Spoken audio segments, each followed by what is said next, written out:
সরকার বাহাদুর গবেষণা করলো যে প্রতিটা ভ্যানের চাকা খুলে নাও, যেন ভ্যান গাড়ি থেকে চটকি না পারে। গরুর গাড়ি চাকা খুলে ফেলো, গরুর গাড়ি যেন রাস্তায় না চলে। পুল শেখো সব ভেঙে দাও, নৌকা ফুটো করে শেষ করে নাও। জো হুকুম জাহাপানা, জো হুকুম জাহাপানা, জো হুকুম জাহাপানা। যাহা বলিয়াছেন তাহাই হইবে। সমস্ত সব কিছু ক্লোজ করা হলো।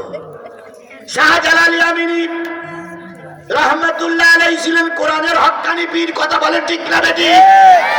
শাহজালাল ইয়ামিনী সিয়ামেন থেকে দিন প্রচারের দাওয়াত নিয়ে যখন এসে দেখলো নদীর কিনারায় নৌকা নাই, পুল কালভার্ট সব ভাঙা।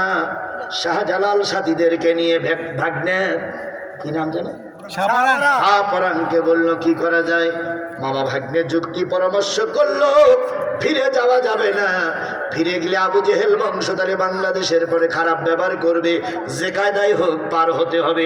শাহজালাল ইয়ামিনী ভাগ্নেকে নিয়ে 18 জনের সদস্যদেরকে নিয়ে দুই তিন রকম মতভেদ আসছে, 2-3 রকম প্রবাদ আসছে। কেউ বলেছে ইয়ামিনী রহমাতুল্লাহ আলাইহি শাহজালাল চোখ বন্ধ করে নদীতে পা দিলেন, আল্লাহ নদীর পানিকে শক্ত বানাইয়া দিল।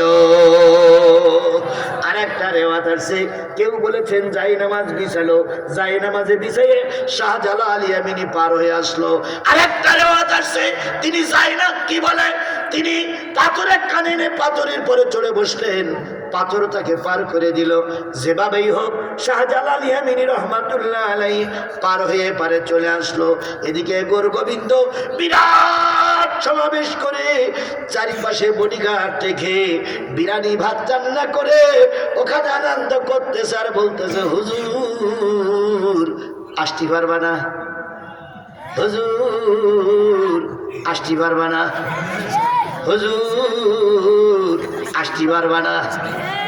কারণ তোমার কি বন্ধ, নৌকা ফুটা, তোমার সাঁকো কি করেছি, ভেঙে দিয়েছি, গরুর গাড়ির চাকা খুলে ফেলেছি, হুজুর আসতে।